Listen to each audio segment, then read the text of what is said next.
자, 그러면 우리가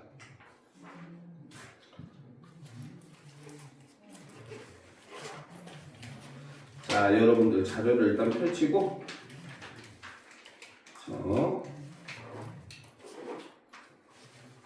자, 수업을 시작을 해보도록 합시다. 그죠?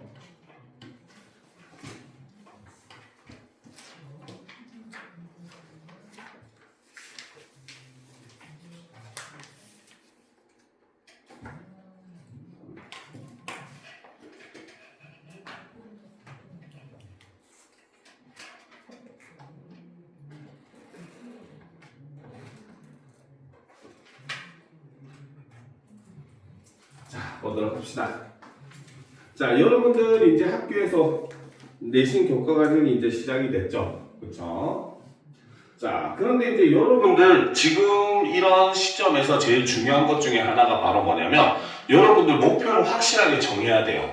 알겠습니까? 아마 아까 재용이하고도 얘기를 했는데 아마 여러분들 여름방학쯤에는 아마 이제 선택 과목을 선택해라고 이제 선생님이 학교에서 조사를 할 거예요. 알겠죠? 그래서 지금 현재 2022년 개정 교육과정의 이제 뭐 장점이자 단점이라고 볼 수가 있는데 이게 뭐냐면 장점은 여러분들이 이제 목표하는 과에 맞춤형 교육을 이제 고등학교부터 받을 수 있다는 게 장점이에요. 알겠죠? 근데 단점은 사실 이게 좀 큰 편이긴 한데 이제 여러분들이 중간에 장래 희망을 바꾸기가 힘들어요.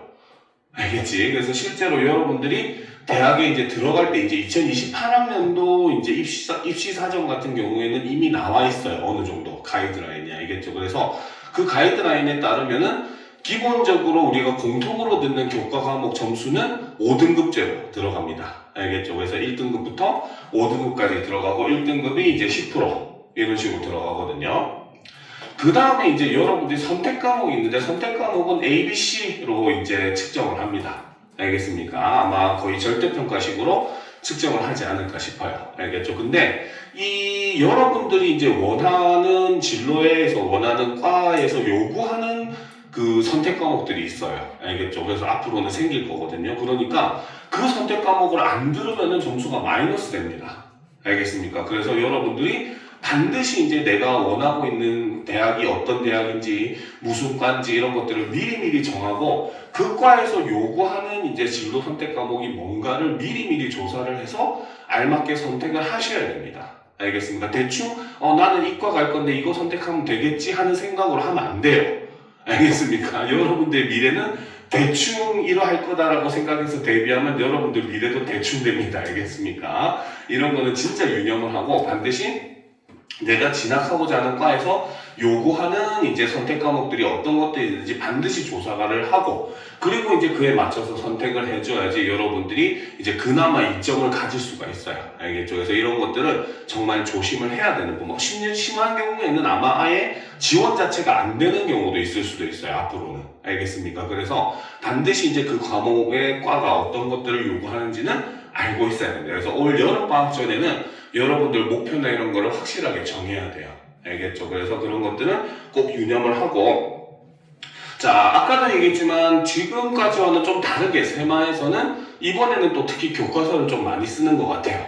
알겠죠? 작년에는 거의 교과서를 아예 안 썼대요. 교과서는 있지만 사용하지 않는, 알겠죠? 그런 모습을 보여줬는데 이제 올해는 지금 여러분들 뭐 방문객하고 수라 내용이 들어간 수업을 했다라는 걸 보게 되면은 아마 문학 부분은 들어가지 않을까 선생님이 일단 싶어요. 알겠죠? 그리고 거기에 플러스 문법 요렇게가 이제 아마 중간고사 시험 범위가 되지 않을까 현재 예상은 하고 있습니다. 근데 아까도 얘기했지만 부교재 이제 제본하고 계시다 이런 얘기 하면은 그 외에 추가되는 이제 시험 범위들도 또 굉장히 좀 많을 거거든요. 알겠죠? 그러니까 만약에 부교재 나오면은 다음 주에는 꼭 부교재도 같이 들고 오세요. 그래야지 선생님이 부교재가 어떻게 구성됐는지를 보고 여러분들 또 어떤 내용을 더 수업해야 될지 이런 가이드가 정해지니까 그런 것들은 반드시 다음 주에 선생님한테 꼭 갖다 주시기 바랍니다. 알겠죠? 자, 그러면 이제 오늘은 내신 첫 번째 시간 학교에서 진도 나간 방문객 그리고 수라 거기에 플러스 이제 2단원이 전체가 이제 문학 관련된 단원이거든요. 근데 솔직한 말로 막 얘기를 하면은 아마 쌤님 예상에서는 그 중에서 한 2작품 정도 들어가지 않을까 예상은 해요. 그런데 우리가 또 사람 일은 어떻게 될지 모르기 때문에 일단 2단원까지 오늘은 수업하는 걸로 목표를 삼고 우리가 같이 진도를 한번 나가봅시다. 아마 2단원 다 못 끝낼 수도 있기는 한데 어쨌든 최대한 2단원 부분은 진도를 나가는 방향으로 현재 계획을 잡고 있어요. 알겠죠? 자, 그래서 이제 우리가 첫 번째 작품 바로 정현종의 방문객이라고 하는 시가 등장을 합니다.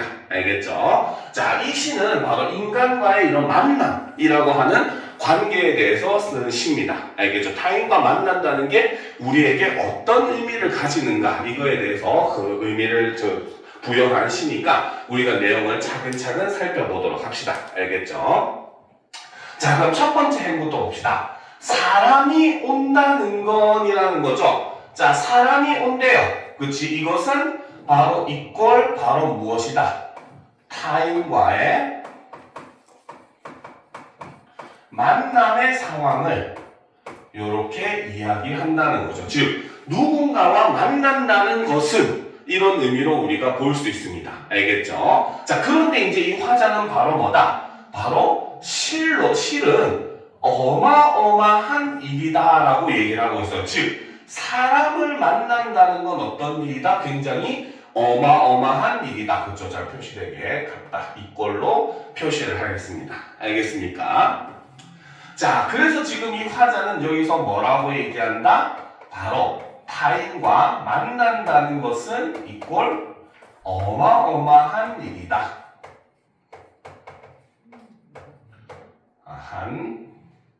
오늘따라 오타가 좀 많아요. 일이다. 이렇게 표현을 함으로써 여기서 이제 바로 어마어마하다라는 말을 통해서 바로 무엇이다? 타인과의 만난다는 게 그만큼 중요하다 라고 의미를 강조하기 위해 일부러 이렇게 표현을 했다는 거죠. 알겠습니까? 그래서 일종의 바로 뭐다? 주의를 환기시킨다.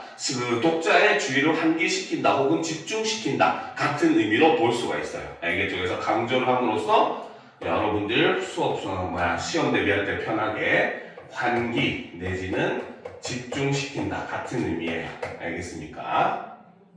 자, 그러면 이제 이 화자는 왜 만난다는 게 이렇게 어마어마한 일인지 일이라고 얘기를 하는지 한번 살펴보도록 하겠습니다. 살짝 올려놓고 자, 봅시다. 자, 그는 그의 과거와 현재 그리고 그의 미래와 함께 오기 때문이다. 한 사람의 일생이 오기 때문이다 라는 거죠. 자, 여기서 이 그라고 하는 존재가 바로 뭐다? 화자가 만나는 만남의 대상이 되겠죠. 참고해서 그라고 했다고 남자만 만나는 거 아니에요. 알겠습니까? 알겠죠? 그라고 하는 것은 남성을 나타내는 명사지만 사람 전체를 나타내기도 해요. 알겠죠? 자, 근데 이제 그러면 그 이유는 바로 뭐다? 그의 과거와 현재 그리고 그의 미래와 함께 오기 때문이라는 것이고 이것이 바로 뭐다? 곧 한 사람의 일생이다 라고 이야기를 한다는 거죠. 알겠죠? 자, 그렇기 때문에 지금 여기서는 바로 뭐다? 그렇죠? 이 부분에서는 그렇죠? 바로 만남이 바로 어마어마한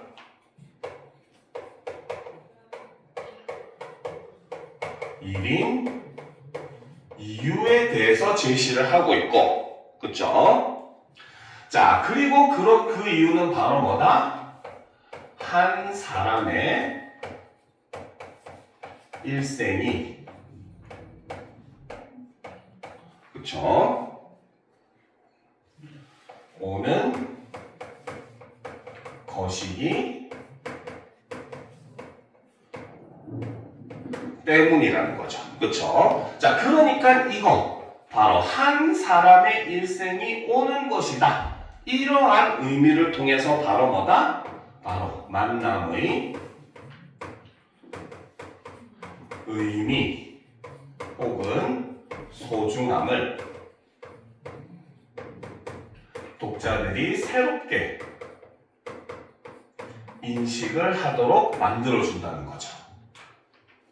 우리가 그냥 기본적으로 평소에는 만난다는 거 그냥 뭐 새로운 사람 만나면 만나는 거지 그게 무슨 의미가 있어요? 라고 얘기하지만 이 시의 시인은 화자는 뭐라고 한다? 만남이라고 하는 건 그의 삶 전체를 만나는 것이다 라고 해서 우리가 기존에 생각했던 것을 깨트리는 새로운 인식을 독자들에게 심어준다는 거죠. 그렇죠? 그러니까 이것이 바로 뭐다? 바로 한 사람의 일생이 오는 것이다 라고 이야기를 함으로써 여기서도 역시 바로 뭐다? 만남의 소중함을 강조해주고 있다 라고 볼 수 있다는 거죠. 알겠습니까? 자, 그러면 또 올려놓고 살펴보도록 합시다. 자, 부서지기 쉬운, 그쵸? 그래서 부서지기도 했을, 그치? 자, 마음이 오는 것이다 라는 거죠. 자, 여기서 이제 우리가 수식 관계를 좀 잘 볼 필요가 있습니다. 자, 부서지기 쉬운. 그래서 부서지기도 했을 것이 바로 뭐다? 마음이라는 거죠. 그렇죠? 마음이라고 하는 것이 어떤 속성을 가지고 있다. 부서지기 쉽고 그래서 이제 부서지기도 했을 것이다 라고 이야기하는 거죠. 그래서 여기서 드러나는 게 바로 뭐다? 바로 마음의 속성을 이야기하는데 부서진다. 즉 바로 뭐다? 상처받기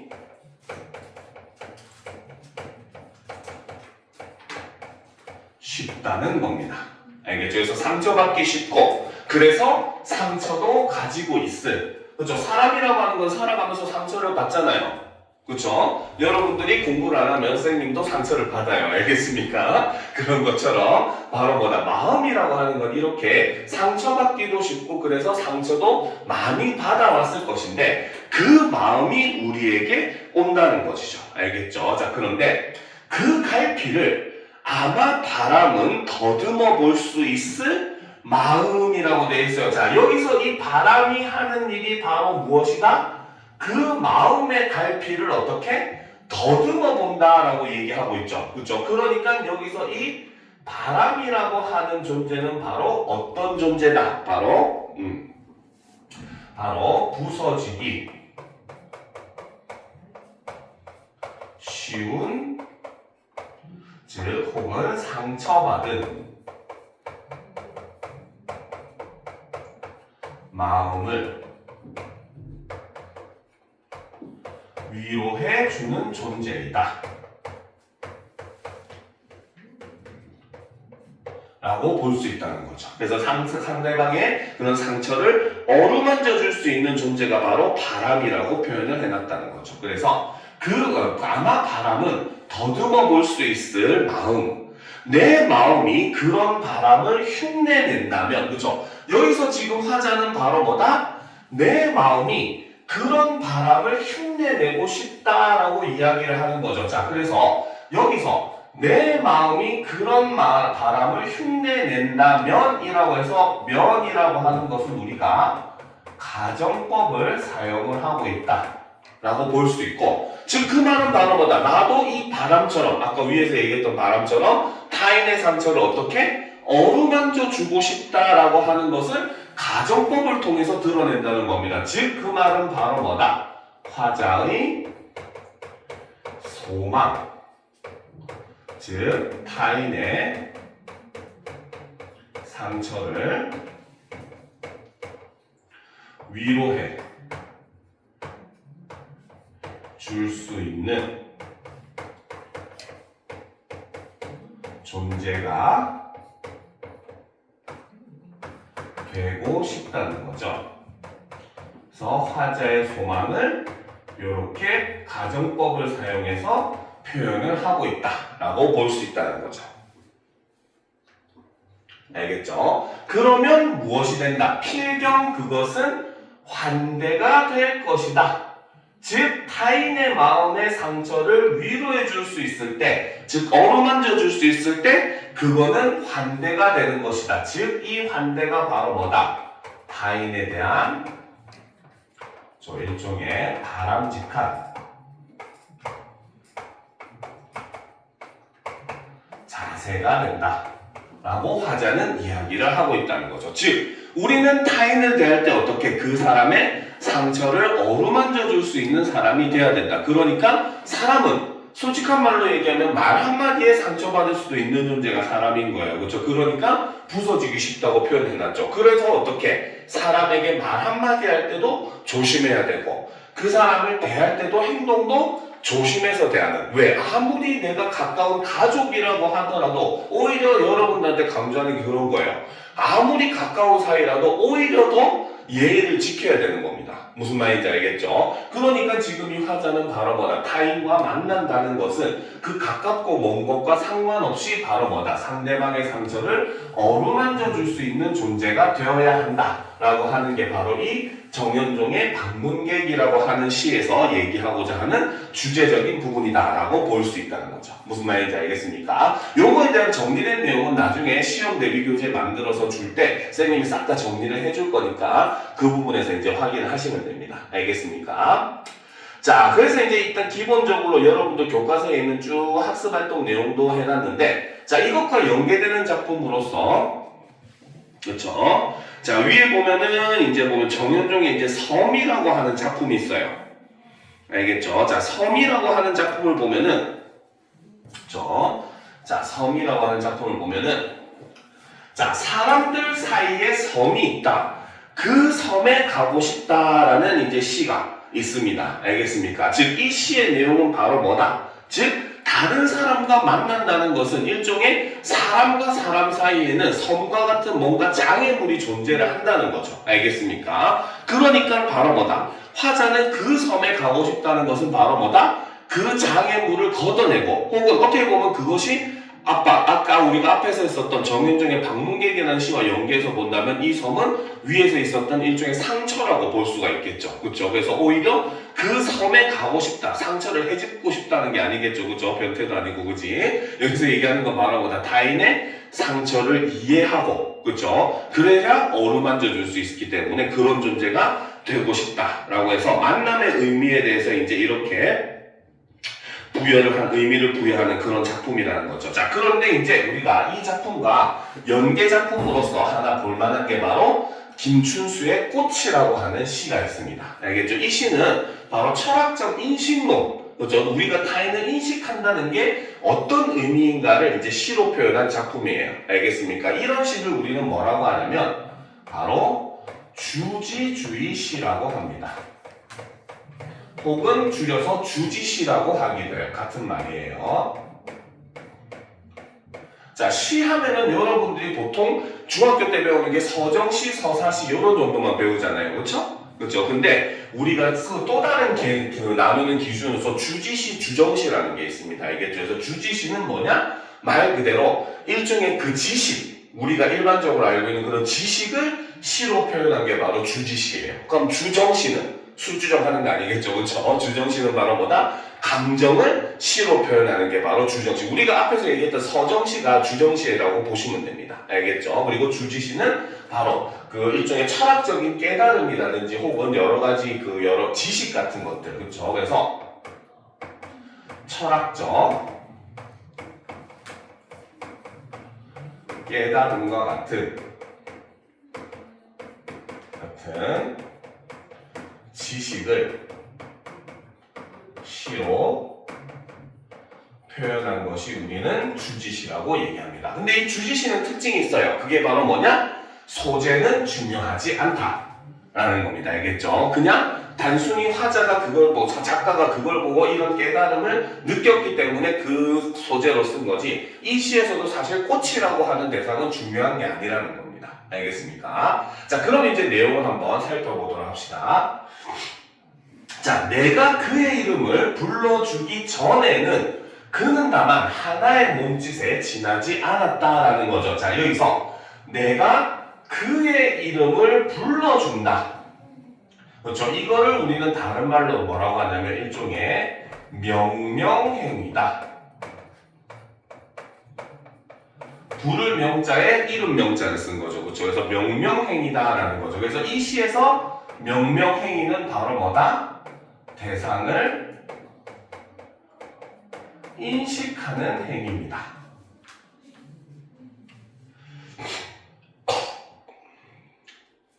알겠죠? 자, 그러면 지금 첫 번째 연에서 행에서 뭐라고 했다? 내가 그의 이름을 불러주기 전이라고 했죠. 즉, 그 말은 대상을 인식하기 전의 모습이라고 볼 수 있다는 거죠. 이해가 됩니까? 그렇죠? 즉, 내가 대상을 인식하기 전에 그는, 자, 여기서 그라고 하는 존재가 바로 뭐다? 인식의 대상이 되겠죠. 그래서 그는 다만 하나의 몸짓에 지나지 않았다라는 거죠. 자, 지금부터 이렇게 세모 치는 것들은 자, 바로 지금 인식하기 전의 단계이기 때문에 바로 이것은 의미 없는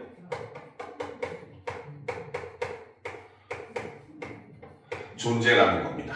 알겠습니까? 즉, 여러분들이 지금 이 학원에 와가지고 선생님 수업을 들으니까 선생님이라는 사람이 존재한다는 걸 알게 된 것이고, 그러니까 여러분들은 그때부터 선생님 수업에서 뭐 어떤 거는 좋고 어떤 건 나쁘고 이렇게 인식을 하게 되잖아요. 그쵸? 그치? 근데 여러분들이 이 학원에 오기 전에는 선생님이라는 사람이 존재하는 거를 압니까? 모릅니까? 당연히 알 수가 없겠죠. 그쵸? 그러니까 대상을 인식하기 전에는 그 대상은 나에게 아무런 의미가 없는 존재라는 거죠. 지금 이 시간에 우리 지구의 반대편에 있는 저기 아르헨티나나 브라질 같은 나라에서 뭡니까? 찰스라는 사람이 자고 있는지 웃고 있는지 울고 있는지 우리랑은 관계가 없어요. 왜? 인식을 못했기 때문에. 알겠습니까? 자, 그러니까 지금 이 1년에서 화자는 바로 뭐다? 대상을 인식하기 전에는 그 대상은 우리에게 의미가 없는 존재였다 라고 이야기를 하더라는 거죠. 알겠죠? 자, 그런데 이연을 보시면 내가 그의 이름을 불러주었을 때, 자, 이거는 바로 대상을 인식한 이후가 되겠죠. 그쵸? 자, 이때는 바로 뭐다? 그는 나에게로 와서 꽃이 되었다. 자, 그래서 아까 세모 친 거는 의미 없는 존재라고 했죠. 그러면 지금부터 이렇게 네모 치는 것들은 바로 뭐다? 의미 있는 존재를 나타내는 것이고, 당연히 의미 없는 세모 친 것과 네모 친 거는 서로 의미상 대조를 이룰 수밖에 없겠죠. 알겠습니까? 이해가 돼요? 혹시나 듣다가 궁금하면 질문해도 됩니다. 알겠죠? 자, 그래서 지금 1년 이하고 2년에서는 바로 뭐다? 내가 어떤 대상을 인식할 때, 그치? 그 대상이 인식하기 전에는 나에게 의미 없는 존재였는데 인식하고 나니까 나에게 의미 있는 존재가 되었더라 라고 얘기를 하고 있고, 그렇기 때문에 이 1년과 2년에서 인식의 방향을 살펴보면 바로 나에서 그로 인식을 하는 방향을 가지고 있다는 거죠. 알겠습니까? 자, 그럼 이제 우리가 올려놓고 3년으로 넘어가 보도록 합시다. 자, 내가 그의 이름을 불러준 것처럼 나의 이 빛깔과 향기에 알맞은, 그쵸? 그래서 나의 이 빛깔과 향기. 자, 이 빛깔과 향기는 누가 가지고 있는 거? 오직 나만 갖고 있다는 거죠. 그쵸? 이것은 바로 뭐다? 바로 나의 개성. 혹은 독자성, 그쵸? 이렇게 볼 수 있겠죠. 개성이라고 해서 개 같은 성질 이런 거 아니에요. 알겠습니까? 자, 그래서 나의 이 빛깔과 향기에 알맞은 누가 나의 이름을 불러다오. 즉, 화자는 바로 뭐다? 누가 나의 이름을 불러다오라고 얘기한다는 것은 바로 뭐다? 화자도 어떻게? 타인에게 인식되기를 바란다는 거죠. 그렇죠? 자, 그에게로 가서 나도 그의 꽃이 되고 싶다. 그래서 나도 누군가에게 의미 있는 존재가 되고 싶다라는 겁니다. 그래서 이 3년에서 나타나고 있는 인식의 방향은 바로 뭐다? 타인이 나를 인식하는 방향으로 오는 겁니다. 그래서 앞에 있는 그가 바로 1년 2년에서 나왔던 그가 바로 타인이라고 볼 수가 있어요. 알겠죠? 자, 그런데 이제 마지막 연에서 얘기합니다. 우리들은 모두 무엇이 되고 싶다. 자, 되고 싶은 존재가 무엇이기 때문에 당연히 무엇도 긍정적인 의미겠죠. 그렇죠? 그러니까 여기서도 의미 있는 존재로 볼 수가 있어요. 그래서 무엇이 되고 싶다. 너는 나에게, 나는 너에게 잊혀지지 않는 하나의 눈짓이 되고 싶다. 그래서 하나의 눈짓도 역시 의미 있는 존재로 얘기합니다. 알겠죠? 자, 그래서 이 마지막 사연에서는 바로 뭐다? 인식의 방향이 이제 우리로 변화를 했어요. 알겠습니까? 즉 1년과 2년에서는 내가 타인을 인식하고 3년에서는 타인이 나를 인식하는데 마지막 년에서는 우리라고 표현했죠. 그렇죠? 그러면서 이를 통해서 바로 뭐다? 의미의 확대. 모든 존재는 뭡니까? 다른 존재에게 있어서 의미 있는 존재가 되고 싶어 한다라고 하는 이런 의미로서 의미를 확대시키고 있는 그러한 모습을 보여준다는 거죠. 알겠습니까? 그래서 철학적인 깨달음이 인식의 그런 내용을 이렇게 점점차 확장시키는 방향으로 진행되는 시가 바로 이 김춘수의 꽃이라고 하는 시고, 즉 우리가 누군가에게 인식된다는 건 이꼴 그 대상에게 의미 있는 존재가 된다는 것이다 라고 이야기를 한다는 겁니다. 알겠습니까? 자, 그리고 이제 여러분들에게 그 수업 시간에 도움이 되라고 이제 선생님이 준비한 작품이 있어요. 일단 그 스노볼 드라이브는 조금 넘어가고, 자, 장성남의 시막스 배를 매다 라는 작품 한번 살펴보도록 합시다.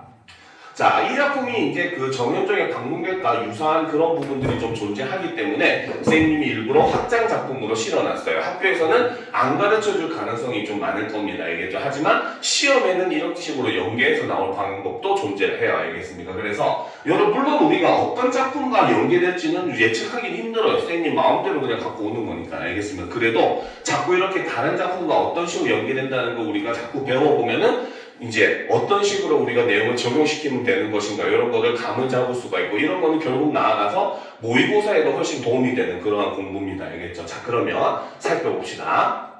아무 소리도 없이 말도 없이 등 뒤로 털썩 밧줄이 나와 나는 뛰어가 밧줄을 잡아다 배를 맨다라는 거죠. 그렇죠? 자, 여기서 보면은 이 배라고 하는 존재는 바로 뭐다? 아무 소리도 없이 말도 없이 다가온다는 겁니다. 알겠죠? 자, 여기서 결론적으로 먼저 얘기를 해주면 이 시에서 배는 사랑을 의미합니다. 알겠습니까? 자, 그래서 이제 여기서 드러나는 것이 바로 뭐다? 사랑의, 즉 이 시에서는 배를 나타내죠. 속성 중에 바로 뭐다? 그쵸? 어느 날 갑자기 아무 예고도 없이 다가오더라는 겁니다. 알겠습니까?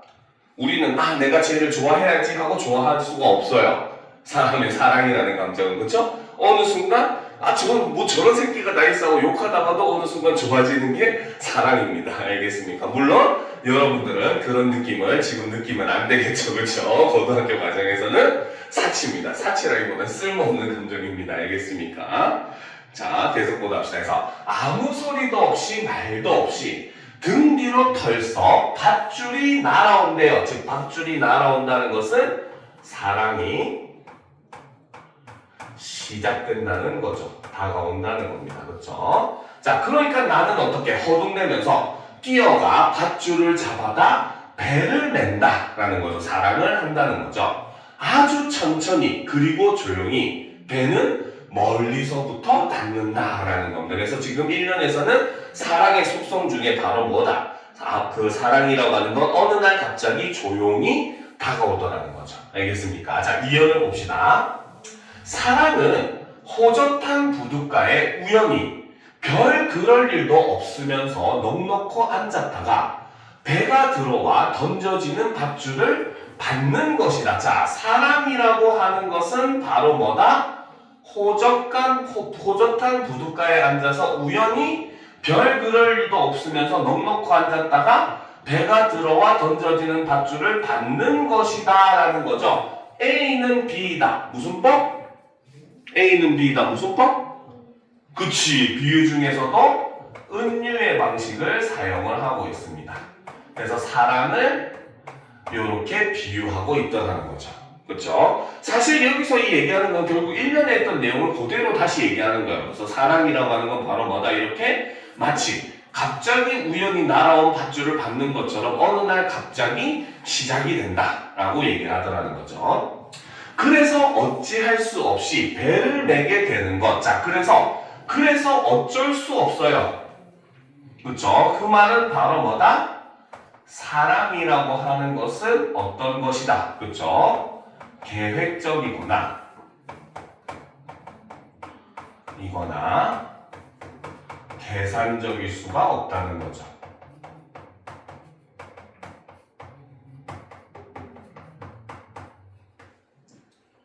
알겠습니까? 그렇죠? 우리는 뭡니까? 사랑이라고 하는 감정은 막 저 사람은 나한테 이익이 될 텐데 이런 계획에 의해서 계산에 의해서 생기는 감정이 아니라는 겁니다. 오히려 그런 생각을 한다는 것은 대상을 사랑하지 않는다는 뜻이 되겠죠. 그렇죠? 자, 그래서 어쩔 수 없이 배를 매게 되는 것. 그렇죠? 자, 3년으로 넘어가 봅시다. 잔잔한 바닷물 위에 구름과 빛과 시간과 함께 떠있는 배라는 거죠. 자, 여기서 이제 바로 정현종의 방문객과 유사한 장면이 나와요. 알겠죠? 자, 이 배라고 하는 존재는 어떤 존재다? 바로 잔잔한 바닷물 위에 구름과 빛과 시간과 함께 존재하는 존재라는 그 존재가 바로 배라는 거죠. 알겠습니까? 즉 배라고 하는 것은 바로 뭐다? 배, 즉 여기서는 사랑이죠. 그렇죠? 자, 배라고 하는 존재는 바로 뭐다? 대상 하나만이 아닌, 그쵸? 아닌 그 주변의 상황 모든 것을 포함하는 존재라는 겁니다. 알겠죠? 자, 그렇기 때문에 여기서 우리가 드러나는 사랑이라고 하는 것은 바로 무엇이다? 바로 대상뿐 아니라, 그렇죠? 대상 주변의 모든 것과, 그렇죠? 함께하는 행위라는 것을 나타내고, 그렇죠? 이것이 바로 뭐다? 바로 앞에 있었던 정현종의 방문객과 유사한 그러한 내용을 담고 있는 부분이다 라고 볼 수 있다는 거죠. 아까 앞에서 바로 뭐다? 우리가 정현종의 타인과 만난다는 것은 그의 과거와 현재 그리고 미래가 함께 오기 때문이다. 한 사람의 일생이 함께 오기 때문이다 라고 얘기를 했잖아요. 그렇죠? 그래서 그것과 역시 마찬가지 사랑이라고 하는 거는 그 대상하고만 나누는 감정이 아니라 그 대상 주변에 있는 모든 존재와 만나는 것이다 라고 이야기를 한다는 거죠. 그래서 그 사람 주변에 가족도 있을 것이고 친구도 있을 것이고 혹은 그 사람이 지금 처해 있는 상황도 있을 것이고, 그렇죠? 이런 것들이 모두가 이제 뭡니까? 그런 것과 만나는 것이 바로 사랑이다 라고 이야기를 하더라는 겁니다. 알겠죠? 자, 그러면 다음 페이지로 넘어가 보도록 합시다. 자, 배를 매면 구름과 빛과 시간이 함께 메어진다는 것도 처음 알았다라는 거죠. 그렇죠? 이게 바로 뭐다? 화자가 깨달은 내용이라는 거죠. 그래서 이게 바로 화자가 깨달은 점이 된다. 누군가를 사랑한다는 건 그 주변의 모든 걸 만난다는 것이다. 그래서 사랑이란 그런 것을 처음 아는 것. 빛 가운데 배는 울렁이며 온종일 떠있다라는 거죠. 여기서 울렁인다고 했어요. 여러분들은 물론 사랑의 감정을 해보진 않았겠지만 선생님 저희 무시하는 건가요? 할 수 있겠지만 그죠? 물론 이제 사랑을 하게 되면 뭔가 약간 사람이 붕 뜬 기분이 돼요. 뭔가 가슴이 울렁거리고 자꾸 막 설레고 알겠습니까? 지금은 그런 감정 느끼면 안 돼요. 알겠습니까? 자, 그래서 이 울렁인다라고 하는 것은 바로 무엇이다? 바로 사랑의 설렘을, 그렇죠? 이렇게 표현을 하더라는 거죠. 그래서 온종일 떠있다라고 해서 사랑할 때 그 감정을 이렇게 표현을 한 겁니다. 그래서 이런 부분에서 이제 우리가 정현중의 방문객과 어떤 점이 유사하게 생각을 하고 있는가, 이런 것들을 여러분들이 함께 고려해서 보게 되면은 작품을 보다 깊이 있게 이해를 할 거예요. 알겠죠? 혹시 학습에서 스노볼 드라이브는 했어요? 그것도 했어요. 자, 그러면 다시 앞으로 돌아가서 이제, 자, 그 정현중의 방문객은 끝나고 이제 스노볼 드라이브 뒷부분 내용이 들어가니까, 자, 요거를 한번 살펴보도록 합시다. 준비됐죠?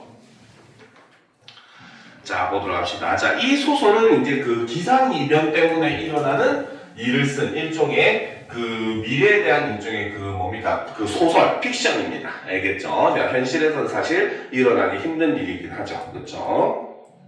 자, 보도록 합시다. 자, 지난 12일 가장 피해가 심했던 배경시 일대를 비롯하여, 자, 일단 지난 12일, 그렇죠? 이게 바로 작품의 시간적 배경이 되죠. 자, 그 다음 가장 피해가 심했던 배경시 일대, 자, 이게 바로 공간적 배경이 되는 거죠. 그렇죠? 자, 그래서 비롯하여 전국적으로 눈과 유사한 정체불명의 하얀 결정체가 떨어지는 괴 현상이 발생했습니다. 라는 거죠. 그래서 지금 이 부분에서 얘기하고 있는 이 부분이 바로 이 소설의 문제 상황인 거죠. 그렇죠? 제자가 잘 안 보이네. 자, 문제 상황을 이렇게 제시를 하고 있죠. 자, 현재 알려진 바로는 체질에 상관없이 이 결정체에 접촉 시 알레르기 반응과 유사한 증상이 발현하며 이와 같은 증상으로 병원을 찾은 이는 4만여 명, 사망자는 70여 명으로 추정됩니다. 라는 거죠. 그래서 이 문제사항이 문제가 되는 이유는 바로 뭐다? 자, 이 결정체에 접촉 시 알레르기 반응과 유사한 증상이 발현을 하더라는 겁니다. 알겠습니까? 자, 이것이 바로 가짜 눈이 이제 문제가 되는 이유가 되겠죠. 그렇죠? 자, 거기다가 더군다나 사망자까지 지금 발생을 하고 있는 그런 상황이다 보니까 일종의 뭐 어떻게 보면 이런 코로나나 이런 데에 영향을 받아서 이제 쓴 그런 작품이라고도 볼 수 있는 겁니다. 알겠습니까? 이런 일종의 뭡니까? 대규모의 바이러스 같은 전염병이나 이런 것들도 사실상 이것과 유사한 의미로 우리가 볼 수 있겠죠. 자, 계속 봅시다. 이 괴현상으로 입은 피해액은 무려 350억 원 규모로 아직 정확한 원인은 밝혀진 것이 없습니다. 결정체의 성분 역시 불명확한 상황입니다. 라는 거죠. 그래서 중량이 되어 있습니다. 자, 그러면 본격적인 내용을 보도록 합시다.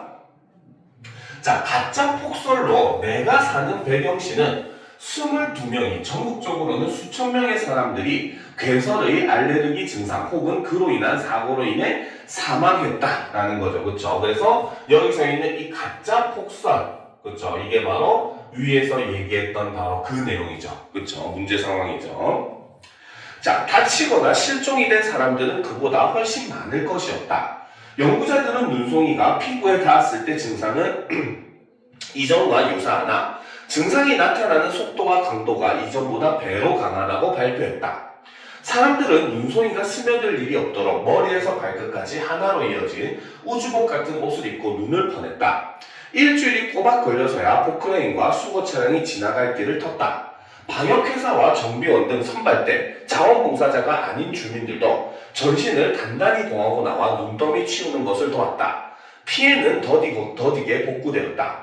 그 사이에 돌이킬 수 없도록 무너지는 것들이 더 많았다. 그래서 이 일종에 보면 천재지변이라고 볼 수 있죠. 이 천재지변으로 인해서 사람들이 굉장히 고통을 받고 있는 그런 장면이죠. 자, 굶어 죽는 사람들, 외로워서 죽는 사람들, 망하는 사람들, 망해서 죽는 사람들, 답답함을 참지 못해 눈 위로 뛰어들었다가 그대로 발작을 일으킨 사람들, 대수롭지 않게 여기고 외출했다 돌아오지 못한 사람들, 돌아오지 못한 사람들을 찾아 돌아다니다 돌아오지 못하게 된 사람들이라는 거죠. 그렇죠? 지금 여기서는 그렇죠? 바로 뭐다? 바로 이 부분에서는 돌이킬 수 없이 무너진 사람들의 삶의 모습을 예시와 열거의 방법으로 이렇게 제시를 하고 있다는 거죠. 알겠습니까? 알겠죠? 그죠? 자, 그리고 이제 이런 부분. 돌아오지 못한 사람들을 찾아 돌아다니다. 이런 점은 우리가 연쇄법이라고 볼 수 있죠. 앞 문장의 끝말이 뒷 문장의 첫말이 되는 걸 연쇄법이라고 해요. 그래서 가장 대표적으로 원숭이 엉덩이는 빨개, 빨가면 사과, 사과는 맛있다잖아, 그치? 이런 거는 연쇄법이다. 이렇게 볼 수 있습니다. 자, 계속 보도록 합시다. 자, 느릿한 복구 과정 중 그들의 시신을 종종 발견할 수 있었는데 몸집이 바싹 말라 줄어들긴 했지만 꼭 잠이라도 든 것처럼 하나도 부패하지 않은 깨끗한 모습이었다고 한다. 몇 개월에 걸친 복구 작업을 비웃기라도 하듯 거리가 모습을 드러내자마자 또다시 눈이 내렸다. 진짜 눈과 가짜 눈이 마구 섞인 채로 내렸다. 어떤 눈은 놓았고 어떤 눈은 녹지 않았다. 아무리 치워도 끝이 없다고 말하며 끝없이 치우는 사람들이 있었고 치우길 포기하는 이들도 있었다라는 거죠. 그래서 그럼에도 불구하고 끝없이 치우는 이들은 바로 무엇이다? 바로 재난을 극복하려는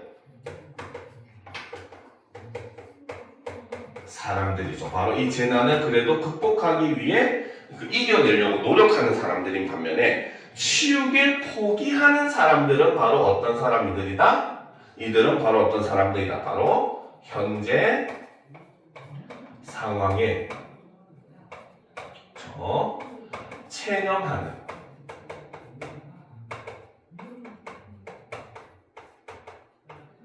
사람들을 나타내는 거죠. 그래서 현재 상황에 체념하고 포기해버리는 그런 사람들을 나타냅니다. 그래서 이 소설의 핵심은 바로 그거예요. 이러한 재난 상황에서 여러 가지 다양한 인간 군상들의 모습을 보여주는 게 바로 이 소설의 특징이다라고 볼 수 있는 겁니다. 무슨 말인지 알겠죠? 이런 것들이 이제 영화에서도 많이 나오는 거죠. 그런 재난 영화나 이런 데 보면은 참 다양한 군상들의 모습, 인간의 모습이 나오잖아요. 대표적으로 뭐 부산행 같은 거 여러분들 본 적 있죠? 그렇죠?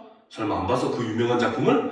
그렇죠. 부산행 같은 데 보면은 물론 거기서는 이제 재난이 이제 좀비 바이러스라는 좀 독특한 이제 재난이긴 하지만 어쨌든 그런 재난 상황에서 어떤 사람은 자기만 살려고 이기적인 모습을 보이는 사람도 있고 또 반면에 주인공처럼 타인을 살리기 위해서 또 노력을 하는 사람들도 존재하고 그렇죠. 그리고 또 중간에서 이도저도 아닌 그런 모습들 갈등하는 모습도 보여주고 혹은 처음에는 나빴다가 나중에 또 좋아지는 올바른 선택을 하는 또 그런 사람들도 존재하고 그래서 보면은 어떤 할머니가 자기 누나가 아는 언니가 좀비가 된 모습을 보고는 이런 나쁜 놈들은 다 죽어야 되면서 문을 확 열어버리고 하잖아. 그렇지? 이런 모습을 통해서 이런 다양한 인간 군상의 모습을 보여주는 그런 작품들과 함께 떠올리면서 작품을 보게 되면은 훨씬 더 이제 작품을 잘 쉽게 이해를 할 수가 있을 거예요. 알겠죠? 그래서 어떻게 보면 이제 우리나라에서는 잘 드러나지 않는 인간과 자연과의 갈등을 드러내고 있는 작품이 바로 이 작품이다라고 보시면 되는 겁니다. 알겠죠? 그래서 재난 상황, 바로 자연 상황 때문에 갈등을 겪게 되는 그러한 소설이라는 거죠. 자, 그럼 이제 그 다음 작품으로 넘어갑시다. 2단원으로 이제 우리가 넘어가면 되겠죠. 아, 이것도 보면 되겠다. 그 복숭아 나무 곁으로. 요것도, 선생님이 이것부터 했어야 되는데. 자, 요것도 여러분들이 정현정의 방문객이랑 같이 보면은 또 좋은 작품이긴 합니다. 나이덕의 그 복숭아 나무 곁으로 라는 작품이죠. 자, 그러면 처음부터 보도록 합시다. 자, 너무도 여러 겹의 마음을 가진 그 복숭아 나무 곁으로 나는 왠지 가까이 가고 싶지 않았습니다. 라는 거죠. 그렇죠? 자, 여기서 얘기하는 그 복숭아 나무. 자, 이게 바로 시적 대상을 나타내고 자, 우리가 지금까지 봤던 다른 시 혹은 이 시의 의미랑 같이 해석을 하면은 일종의 타인이라고 볼 수 있다는 거죠. 알겠습니까? 자, 그런데 이 타인은 어떤 성질을 가지고 있다? 너무도 여러 겹의 마음을 가진 그런 존재라는 거야. 알겠습니까? 자, 그래서 이제 화자는 뭐야? 처음에는 어떻게? 나는 왠지 가까이 가고 싶지 않았습니다. 라고 얘기를 해요. 그쵸? 자, 화자의 태도. 태도. 첫 번째는 바로 무엇이다? 바로 대상을 멀리 하더라는 거죠. 타인을 알려고 노력하지 않았다는 겁니다.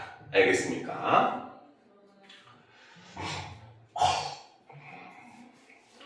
자, 올려놓고 보도록 합시다. 자, 흰 꽃과 분홍 꽃을 나란히 피우고 서 있는 그 나무는 사람이 앉지 못할 그늘을 가졌을 거라고 멀리로만 지나쳤을 뿐입니다. 라는 거예요. 자, 그래서 이 복숭아 나무는 흰 꽃과 분홍 꽃을 가지고 있었대요.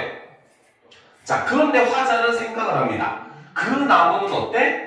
사람이 앉지 못할 그늘을 가졌을 거다라고 생각을 한다는 거죠. 그렇죠? 즉 대상은 겪지도 않고 미리 생각하는 거잖아요. 그렇죠? 그러면 이 생각은 바로 뭐다? 대상에 대한 바로 뭐다? 화자의 편견이라고 볼 수 있다는 거죠. 혹은 선입견이라고 봐도 됩니다. 같은 내용이라고 볼 수 있다는 거죠. 알겠습니까? 그래서 대상을 겪어보지도 않고 그 대상에 대해서 생각을 이렇게 하고 있더라는 겁니다. 자, 그래서 화자는 뭐라고 하느냐? 멀리로만. 그쵸? 자, 여기서는 바로 뭐다? 일종의 심리적이고 정서적인 거리감을 이렇게 표현했는데 멀리로라는 말을 반복하고 있죠. 그래서 반복을 통해서 의미를 강조해주는 이러한 모습을 보여준다는 거죠. 됐습니까?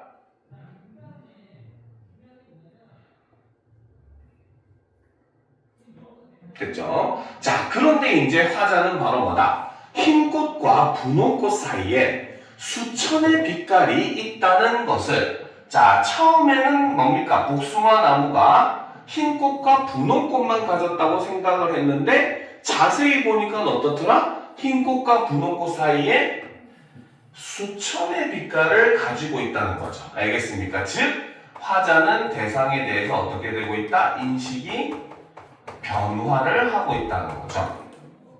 알겠어요? 즉, 눈에 보이는 것만이 다가 아니다라는 생각을 하게 된 겁니다. 알겠죠? 자, 그래서 어떻게? 나는 그 나무를 보고 멀리서 알았습니다. 자, 여기서 이제 우리는 화자의 태도 두 번째, 그렇죠? 바로 대상에 대한 인식이 변화를 했죠.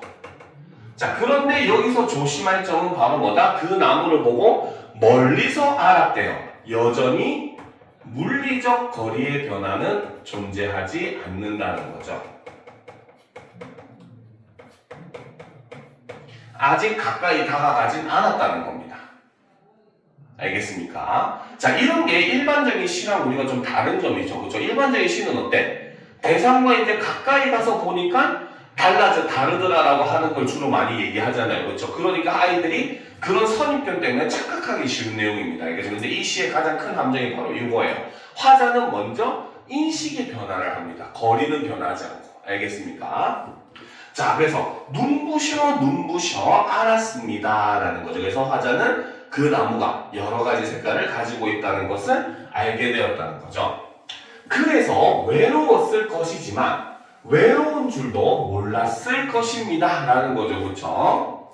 자, 그 여러 겹의 마음을 읽는데 참 오래 걸렸습니다. 그래서 화자는 바로 뭐다? 시간이 지나면서 대상에 대한 그 대상만의 그런 모습을 이해하게 되었다라고 볼 수가 있어요. 알겠습니까? 그러면 위에 있었던 바로 그 수천의 빛깔은 아까 김춘수의 꽃과 연관지어서 생각을 하면 바로 뭐가 된다? 일종의 꽃에서 나왔던 빛깔과 향기랑 같은 의미라고 볼 수 있어요. 그래서 그 나무만이 가지고 있는 그러한 일종의 개성이라고 볼 수 있다는 거죠. 자, 계속 봅시다. 흩어진 꽃잎들 어디 먼데 닿았을 무렵 조금은 심심한 얼굴을 하고 있는 그 복숭아 나무 그늘에서 가만히 들었습니다. 저녁이 오는 소리를. 자, 여기서 보면 그 복숭아 나무 그늘에서 가만히 들었대요. 그쵸? 즉 바로 뭐다? 여기서 화자의 태도 세 번째가 드러나는데 이제는 대상에게 어떻게 됐다? 바로 대상에게 다가갔다는 거죠. 즉 여기서는 바로 뭐다? 물리적 거리가 변화를 했다는 거죠.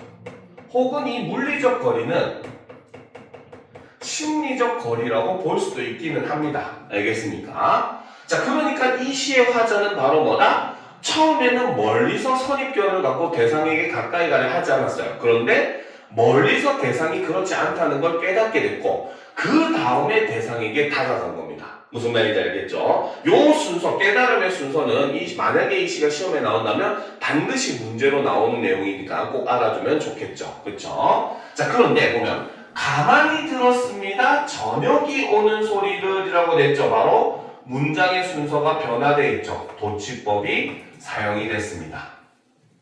그렇죠? 자, 그리고 이제 화자는 그늘에서 이 저녁이 오는 소리를 들었다고 했죠. 그러면 이 저녁이라고 하는 시간은 바로 뭐다?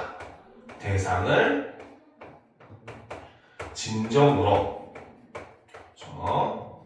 이해하는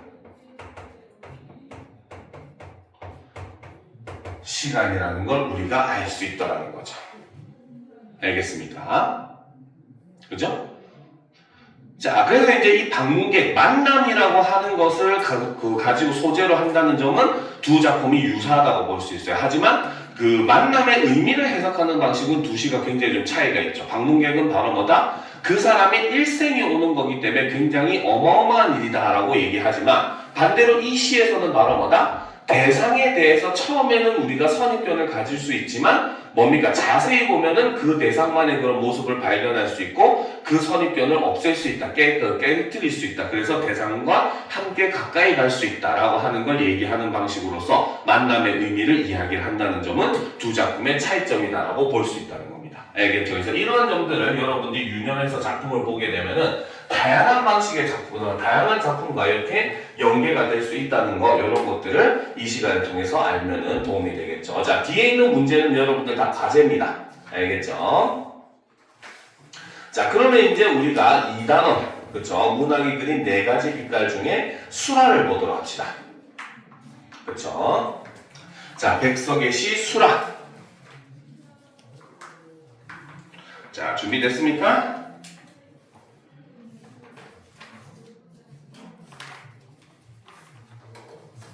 자, 보도록 합시다.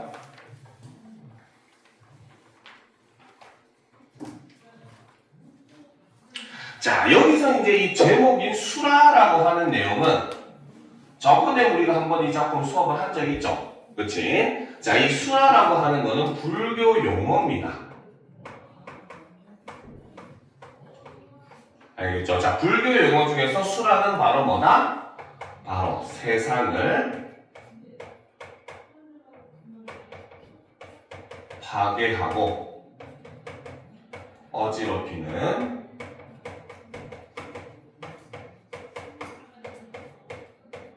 귀신을 불교에서는 수라라고 해요. 혹은 아수라라고 하기도 합니다. 알겠죠? 아수라는 그 불교에서 불을 다스리는 신인데 이 신이 굉장히 파괴적인 모습을 보여줘. 모든 걸 다 파괴하는 그런 존재예요. 알겠습니까? 자, 그런데 이제 이 작품에서는 이 수라의 의미가 이제 중요하기는 합니다. 근데 지금 얘기하면 스포일러가 될 거니까 우리가 일단 이 수라라고 하는 게 불교 용어라고 하는 것만 알아두고 작품 내용으로 들어가 보도록 합시다. 알겠죠? 자, 작가가 바로 백석 시인이죠. 그렇죠? 백석 시인은 선생님이 방학 때 수업을 할 때도 자주 언급했어요. 그렇죠? 바로 이 사람은 일제강점기, 그렇죠? 가족 공동체 해체 현상에 주목을 하고 이와 관련된 시만을 쓴 사람이 바로 이 백석 시인입니다. 알겠습니까? 자, 그런데 백석 시인은 이제 일단 기본적으로 시에 포함되는 내용은 요 가족 공동체 해체 현상이라는 내용은 모든 시에 사실 다 포함이 돼요. 백석 시에서는. 알겠습니까? 그런데 그 문제점을 풀어내는 방식은 그 3가지 종류로 우리가 요약을 할 수가 있습니다. 알겠습니까? 자, 그래서 이 백석시에서 이제 특징을 알면은 여러분들이 다른 작품들을 볼 때 굉장히 도움이 많이 될 겁니다. 알겠죠?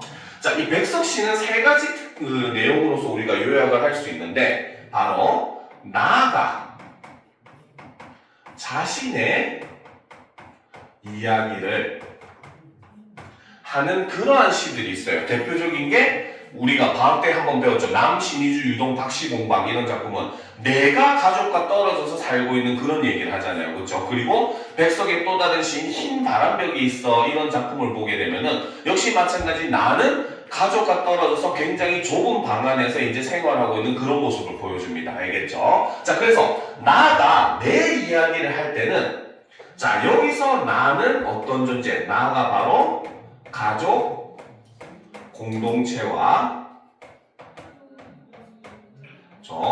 떨어진 그러한 인물로 등장을 합니다. 어떻게 보면 시인의 삶이 투영된 모습이라고 볼 수가 있어요. 알겠습니까? 자, 하지만 이 나가 자신의 이야기를 할 때는 굉장히 큰 특징이 하나 있습니다. 그게 바로 뭐냐? 바로 처음에는 그렇죠? 부정적 현실을 드러냈는데 플러스 뒷부분에는 후반부에는 그러한 현실을 극복하겠다는 극복 의지를 드러내는 일종의 시상의 반전의 방식을 사용하는 게 바로 백석시에서 나가 자신의 이야기를 하는 시들의 특징이라고 볼 수가 있어요. 우리가 이런 거는 남신유주 유동 박시공방도 보면은 처음에는 제위에 막 뜻없는 글씨를 쓰고 의미 없는 행동만 하다가 그러나라고 하면서부터 태도가 변하면서 현실을 극복하겠다는 갈매나무를 생각하는 그런 장면이 나오죠. 그렇죠? 그 다음 흰 바람벽이 있어도 처음에 자기는 바로 뭐다? 나는 굉장히 굉장히 가난하고 좁은 방에서 살면서 이제 그 15척 전등에는 굉장히 쓸쓸한 그림자만이 드리우고 막 부정적 현실을 얘기해요. 알겠죠? 15척 전등은 우리가 보통 집에서 쓰는 이런 전등은 보통 50에서 60와트거든요. 근데 이제 15척은 이제 촉이 바로 와트라고 생각하면 돼. 그러니까 이거의 밝기의 한 4분의 1밖에 안 되는 굉장히 어두운 그런 전등을 쓴다는 거죠. 자, 그런데 이제 두 번째, 지금 이 수라와 같이 알겠죠? 나가 시적 대상을 관찰하는 시들이 있어요. 대표적인 게 수라도 있지만 백석의 여승, 그 다음에 뭐 뒤에 쌤님이 그 심화 작품으로 집어넣는 작품이 8원, 서초시행 같은 그런 작품들이 있습니다. 알겠죠? 자, 이런 작품들은 어떤 특징이 있냐면 바로 대상이 그렇죠? 가족 공동체와 떨어진 존재로 묘사를 하고 이랬을 때 이 시는 바로 뭐다? 좀 치워줄게요. 자, 이렇게 표현했을 때는 바로 뭐다? 이 대상의 모습을 묘사하는 걸 통해서 그렇죠? 대상의 모습을 묘사함으로써 그렇죠? 바로 부정적인 현실을 부각시켜주는, 강조해주는 그러한 작품들이 많아요. 그러니까 이 시는 처음부터 끝까지 굉장히 부정적인 모습을 보여줘요. 이런 시들은 시상의 전환이 존재하지 않습니다. 백석시에서는. 알겠습니까? 됐습니까? 그렇죠? 다 적었어요? 여기까지? 우영이도 다 적었어? 이제 다 적었어요.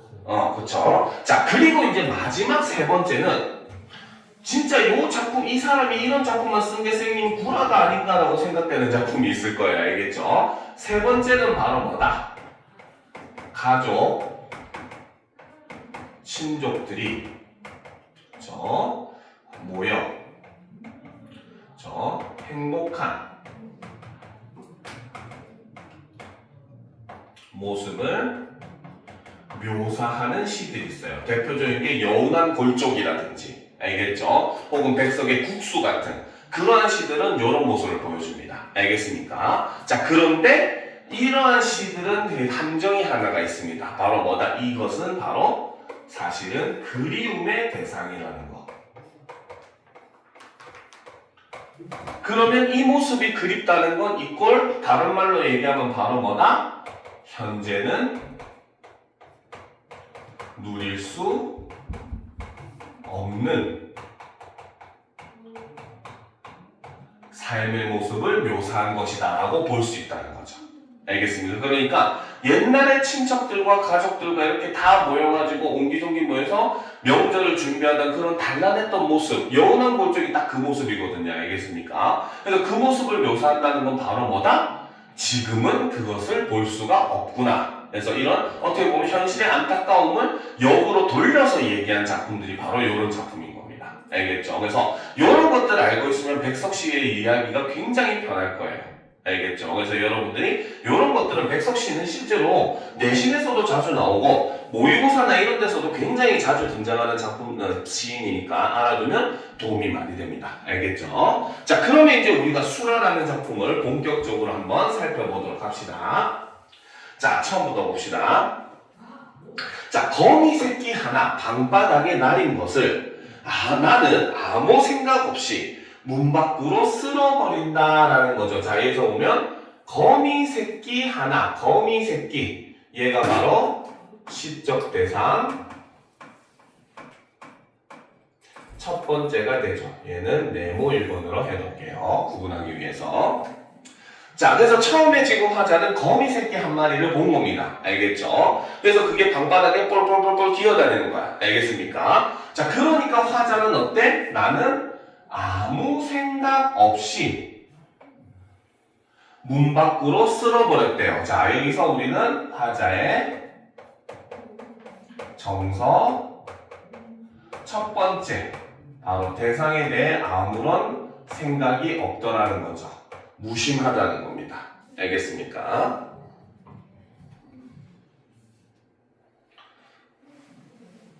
됐죠? 자, 그런데 밖은 어때? 차디찬 밤이래요. 그쵸? 자, 일단 이 말을 통해서 우리는 바로 뭐다? 계절적 배경은 언제다? 계절은 차갑다고 했으니까 언제겠어?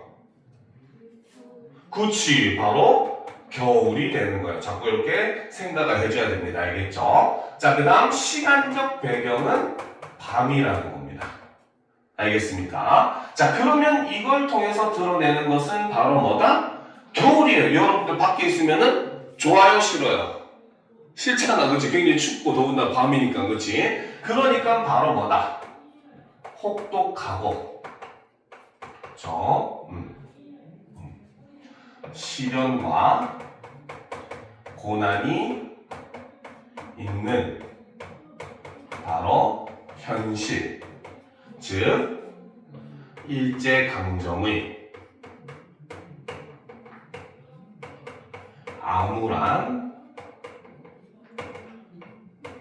암울하고 혹독한 현실을 이렇게 표현했다라고 볼 수 있다는 거죠. 그리고 이걸 통해서 우리는 바로 뭐다? 화자의 부정적인 현실 인식을 볼 수 있다. 화자는 자신이 처한 그 시가 상황에 대해서 부정적으로 바라보고 있다라는 걸 우리가 알 수 있다는 겁니다. 무슨 말인지 알겠죠? 그렇죠? 됐습니까? 자, 봅시다. 자, 언제인가 거미 새끼 쓸려 나간 곳에 큰 거미가 왔다라는 거죠. 자, 이게 바로 이제 시적 대상 두 번째.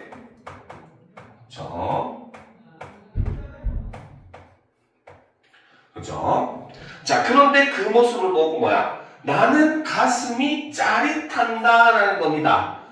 너무 좋아, 짜릿해. 이 감정이 아니겠죠, 그쵸? 만약에 이랬는데 이 감정을 느꼈다면은 사이코패스겠죠, 그쵸? 자, 나는 가슴이 짜릿한다라고 표현을 함으로써, 자, 여기서 이제 바로 화자의 정서 두 번째, 바로 화자는 죄책감과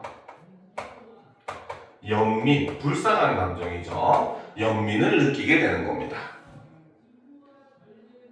알겠습니까? 자, 나는 또 큰 거미를 쓸어 문 밖으로 버리며 그쵸? 찬 바퀴라도 새끼 있는 대로 가라고, 그쵸? 가라고 하며 서러워한다라는 겁니다. 그쵸? 그러면 여기서 말하는 이 찬밖은 바로 뭐다? 아까 앞에서 얘기했던 차디찬 밤이라는 의미를 나타내는 것이고, 그쵸? 자, 그런데 화자는 바로 뭐다? 이 찬 바퀴지만 그래도 어떻게? 새끼 있는 대로 가라고 하더라는 겁니다. 알겠습니까? 자, 여기서 우리는 몇 가지를 알 수 있겠죠. 자, 첫 번째는 바로 뭐다? 화자는, 그쵸? 바로 뭐다? 거미 새끼와, 그쵸? 큰 거미를 가족으로 인식을 하더라는 거죠. 그렇죠? 이렇게 생각하니까 밖에서 만나라고 할 거 아니에요. 그렇지? 남인데 밖에서 만나라고 하진 않을 거 아니에요. 그렇죠? 자, 그 다음 두 번째는 바로 뭐다? 화자는 어떻게? 바로 자, 거미가 그렇죠? 가족과 재회하기를 소망을 하더라 라는 걸 알 수 있다는 겁니다. 그러니까 일종의 가족 공동체 회복에 대한 염원이 여기서부터 이렇게 자꾸 나오는 겁니다. 알겠습니까? 자, 그래서 화자는 뭡니까? 이렇게 하면서 서러워한대요. 그렇죠? 화자의 정서 세 번째가 드러나죠. 그렇죠? 바로 서러움을 느끼더라는 겁니다. 됐습니까?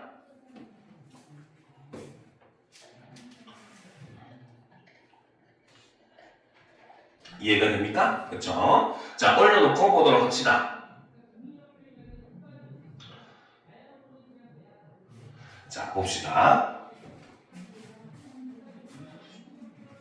자, 이렇게 해서 아린 가슴이 싹기도 전이다. 그렇죠? 그 감정이 지금 사라지기도 전인데, 자, 어디서 좁쌀할 만한 안에서 가재 막 깨인 듯한 발이 채 서지도 못한 무척 작은 새끼 거미. 그렇죠? 이게 바로 시적 대상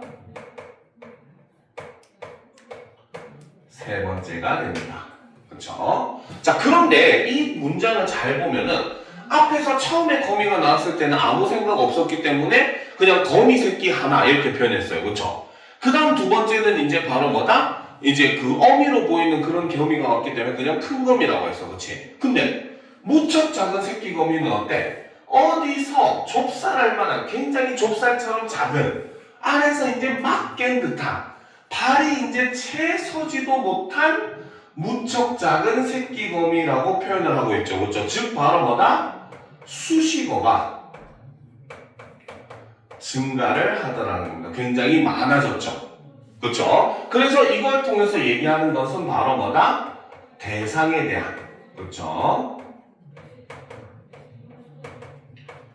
연민의 감정을 효과적으로 표현을 하더라는 거죠. 이런 식으로 표현하니까 어때? 무척 작은 새끼 거미가 더욱더 불쌍하게 느껴지더라는 겁니다. 무슨 말인지 알겠습니까? 자, 그래서 무척 작은 새끼 거미를 꾸며주는 말이 증가를 하게 만들므로써 대상에 대한 이런 연민의 감정을 이렇게 효과적으로 표현을 하더라는 거죠. 자, 그래서 이번엔 큰 검이 없어진 곳으로 와서 아웅거린다. 나는 가슴이 메이는 듯 하다라는 거죠. 자, 가슴이 메이는 듯 하대요. 그렇죠? 화자의 정서. 그렇죠?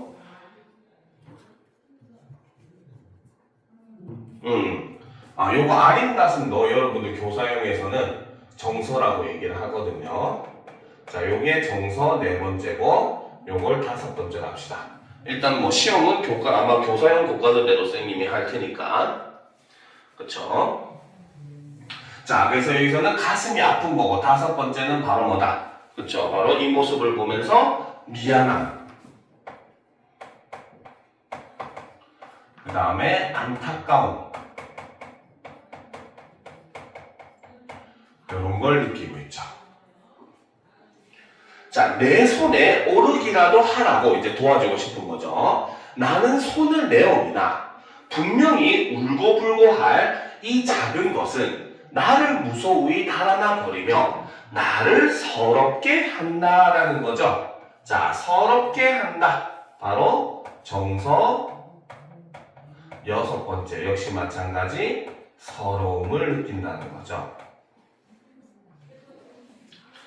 자, 그래서 화자는 이렇게 합니다. 나는 이 작은 것을 고이 보드라운 종이에 받아 또 문 밖으로 버리며 이것의 엄마나 누나나 형이 가까이 이것에 걱정을 하며 있다가 쉬 만나기만 했으면 좋으련만 하고 슬퍼한다라는 거죠. 그렇죠? 자, 여기서 지금 이 화자는 바로 뭐다? 이것에 엄마와 누나나 형이 가까이 이것에 걱정을 하며 있다가 쉬 만나기만 했으면 좋으련만 이라고 얘기를 하는 거죠. 그렇죠? 자, 그렇기 때문에 이제 지금 이 화자는 바로 뭐다?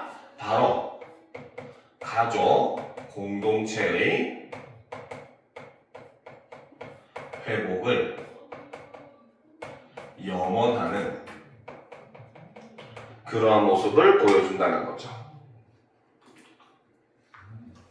그쵸? 자, 그런데 이제 거미를 뭐라고 표현한다? 이것의 엄마와 누나나 형이라고 표현을 하고 있죠. 바로 거미를 의인화해서 혹은 의인법을 사용해서 표현을 하고 있습니다. 알겠습니까? 자, 그리고 슬퍼한다. 그렇죠? 여기서 화자의 정서 7번째 바로 슬픔을 느끼는 장면이 나오게 되는 거죠. 알겠습니까? 자, 그렇기 때문에 여기서 우리가 한 가지 이제 다시 살펴봐야 되는 시어가 바로 문밖이라고 하는 시어가 있습니다. 알겠습니까? 자, 이 문밖이라고 하는 시간은 일단 첫 번째로 바로 뭐냐? 차디찬 밤이 있는 공간이라는 거죠. 그렇죠? 그러니까 이것은 아까 앞에서도 얘기했지만 부정적인 현실인 겁니다. 알겠습니까? 자, 하지만 두 번째, 내가 첫 번째 거미를 이 밖에 버렸기 때문에 둘째 거미도 이 밖에서 첫 번째 거미를 만나길 바랬고, 세 번째 거미도 역시 마찬가지 밖에다가 버림으로써 나머지 달을 앞에서 내가 먼저 버렸던 거미들과 만나길 바라잖아요. 그렇죠? 그렇기 때문에 긍정적인 의미로는 이 문밖이라고 하는 것은 바로 뭐다?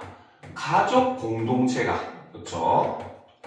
제의 회복의 공간이기도 한다는 거죠. 일종의 재회 공간의 의미로 볼 수가 있습니다.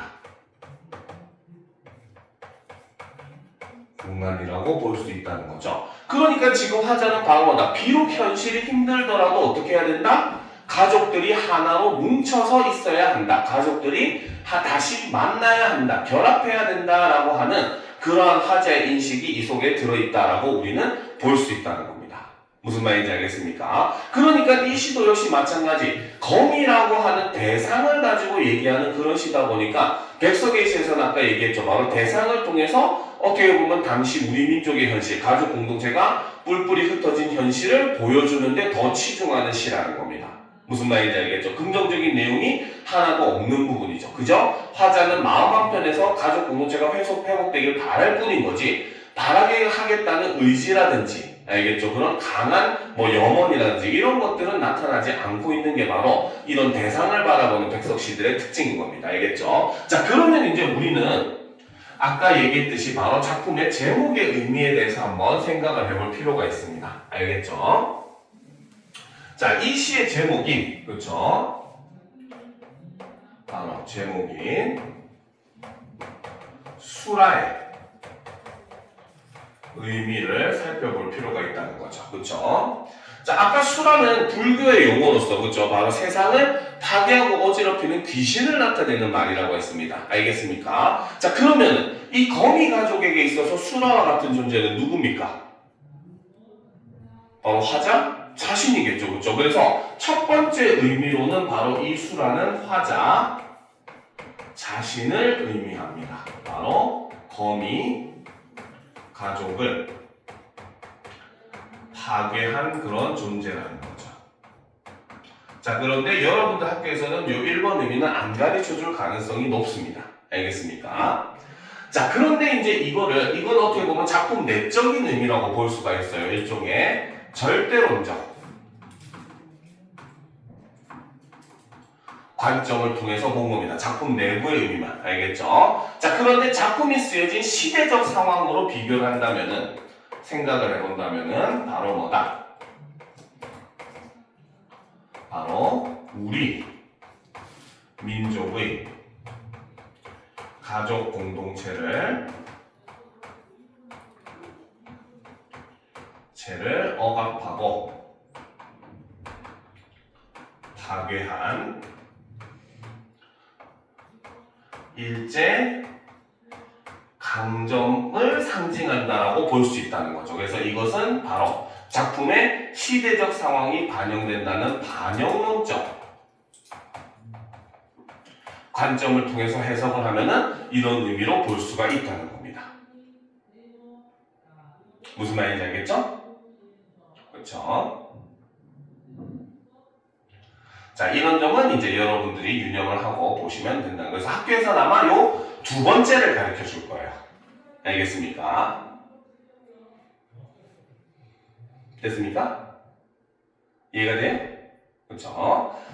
자, 그러면 이제 우리가 이 그 수라의 심화 작품으로 적어놓은 작품을 한번 살펴보도록 합시다. 자, 백석의 또 다른 시 8원 서초시행이라는 작품이 있습니다. 그렇죠? 자, 이 시도 아까 얘기했듯이 바로 시적 화자가 시적 대상을 바라보는 형식의 시입니다. 알겠습니까? 자, 됐죠? 자, 보도록 합시다. 차디찬 아침인데, 자, 지금 화자가 있는 시간은 아침이긴 한데 굉장히 차갑다는 거죠. 그렇죠? 자, 그래서 여기서 우리는 계절이 겨울이라고 하는 것을 알 수가 있고, 이것은 바로 혹독한 현실, 역시 일제강점을 상징한다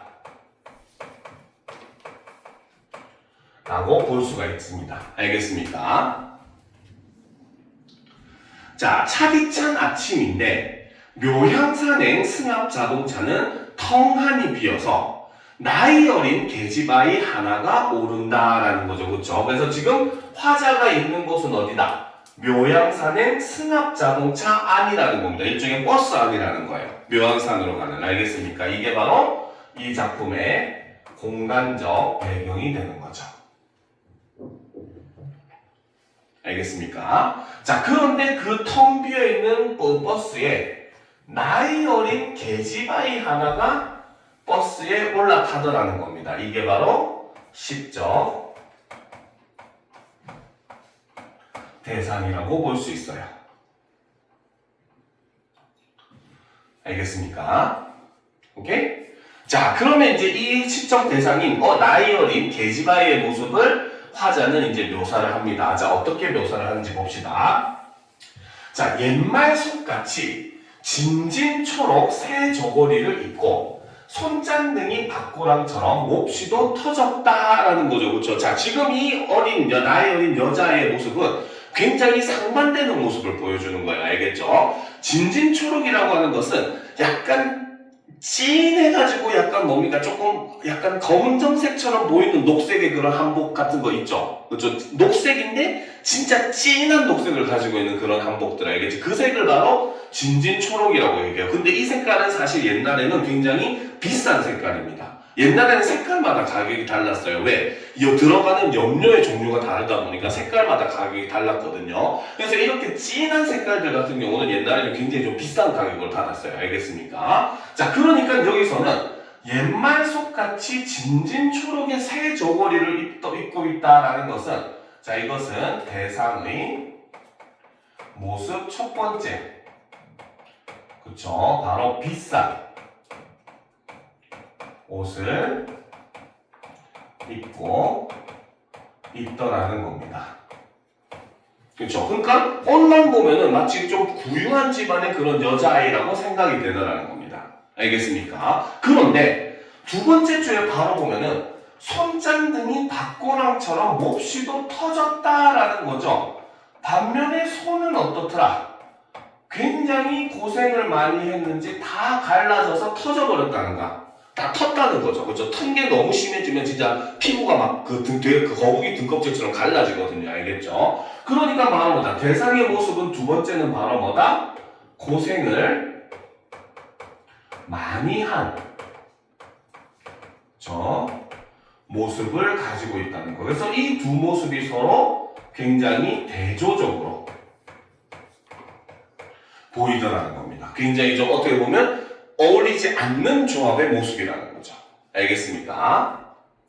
자, 그럼 이제 계속 봅시다. 계집아이는 자성으로 간다고 하는데 자성은 예서 350리, 그렇죠? 지금 여기서부터 350리나 떨어져 있다. 100리가 40km예요. 그럼 300리면은 120km. 그러면 50리면은 보자. 100리가 40km니까 50리면은 20km, 그렇죠? 140km 멀리 떨어진 곳이라는 거죠. 지금이야 뭐 140km 그렇게 먼 거리가 아니지만 이때는 굉장히 먼 거리죠, 그렇죠? 그래서 자성은 예서 350리, 묘양산 150리. 묘양산 어딘에서 삼촌이 산다고 한다라는 거죠. 그죠? 즉, 바로 뭐다? 여기서 이 계집아이는, 그죠? 바로 어떤 존재? 가족과 떨어져 살고 있었다는 겁니다. 그래서 지금 그 가족을 이제 만나러 가는 길이라는 거죠. 무슨 말인지 알겠습니까? 그죠? 그러니까 묘양산 어딘에서 삼촌이 산다고 한다. 정확한 위치도 사실은 잘 모른다는 겁니다. 알겠습니까? 자, 계속 보도록 합시다. 자, 새하얗게 얼은 자동차 유리창 밖에 내지인 주제소장 같은 어른과 어린아이 둘이 내임을 낸다라는 거죠. 그렇죠? 자, 여기서 지금 대상의 모습 세 번째가 드러납니다. 저 모습 세 번째, 바로 일본인으로, 내지인이 바로 일본인이라는 뜻이에요. 일제시대 때는 내지, 안쪽에 있는 곳이 원래 본토가 일본이잖아, 그렇지? 그래서 내지라고 얘기를 합니다. 알겠죠? 그래서 일본인으로 보이는 가족이, 그렇죠? 차비를 대신 내주는 그런 모습을 보더라는 거죠. 알겠습니까? 계집아이는 운다. 느끼며 온다. 텅 빈 차한 한 구석에서 어느 한 사람도 눈을 씻는다. 여기서 말하는 이 어느 한 사람이 바로 뭐다? 시적 화자가 되겠죠. 알겠습니까? 근데 눈을 씻는다라고 하는 건 진짜로 물을 가지고 세수하고 있는 게 아니겠지, 그치? 바로 뭐야? 눈물이 흐르니까 눈물을 닦아내는 그것을 눈을 씻는다라고 표현을 했고, 바로 뭐다? 슬픔, 서러움, 연민을 느끼더라는 거죠. 알겠습니까? 자, 그러니까 지금 이 대상의 이런 굉장히 좀 어떻게 보면 상반되는 모습, 굉장히 고급스러운 옷을 입고 있는데 손등은 다 갈라져 터져 있고, 또 이상하게 또 일본인으로 보이는 가족이 이 아이, 어린 여자아이에 분명히 조선 사람으로 보이는데 이 여자아이의 차비를 대신 내주는 거야. 알겠죠? 그래서 이제 시적 화자는 그 계집아이의 처지를 상상합니다. 추측해봅니다. 알겠죠? 어떻게 추측하냐 봅시다. 계집아이는 몇 해고 내지인 주제소장 집에서 밥을 짓고 걸레를 치고 아이 보게를 하면서 이렇게 추운 아침에도 손이 꽁꽁 얼어서 찬물에 걸레를 쳤을 것이다. 즉 계집아이의 상황을 지금 상상하는데 바로 뭐다? 계집아이가 집이 너무 가난해서 일본인 집의 일종의 식모로서 지금 뭡니까? 같이 생활을 했을 것이다 라고, 고생을 하면서 살았을 것이다 라고 추정을 하더라는 거죠. 알겠습니까? 자, 계속 보도록 합시다. 그래서 지금 이 마지막 부분, 그렇죠? 요 네 줄, 그렇죠? 자, 마지막에 보면 쳤을 것이다 라고 얘기를 한 겁니다. 자, 그래서 지금 앞에서 살펴본, 그쵸? 바로 대상의 모습을 살펴보고, 그쵸? 화자가 추측한 계집 아이의 사정은 바로 무엇이다? 바로 가난한 형편의 그렇죠? 가족과 헤어져 그렇죠? 일본인 집에서 식모살이를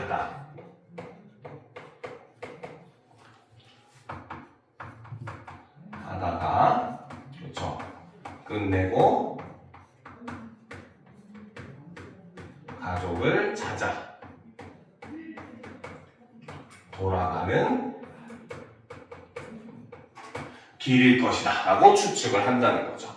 그래도 이제 여기에 있는 일본인은 착한 사람이라는 거야. 그래서 이제 집에서 고생하고 떠나니까 그래도 좋은 옷 한 벌 해주고, 그쵸? 차비도 대신 내주면서 이제 이렇게 마지막에 배웅까지 하는 그런 모습을 보여주면서 그렇게 고생했을 계집아의 상황을 지금 추측을 하면서 시를 마무리를 하고 있다는 거죠. 그러니까 이 시에서 나오는 이 계집아이는 사실은 바로 뭐다? 일제강점기 당시에 우리 민족을 형상화하는 인물이다 라고 볼 수 있다는 겁니다. 그러니까 수라에 나왔던 거미와 같은 의미라고 우리가 볼 수 있다는 거죠. 무슨 말인지 알겠습니까?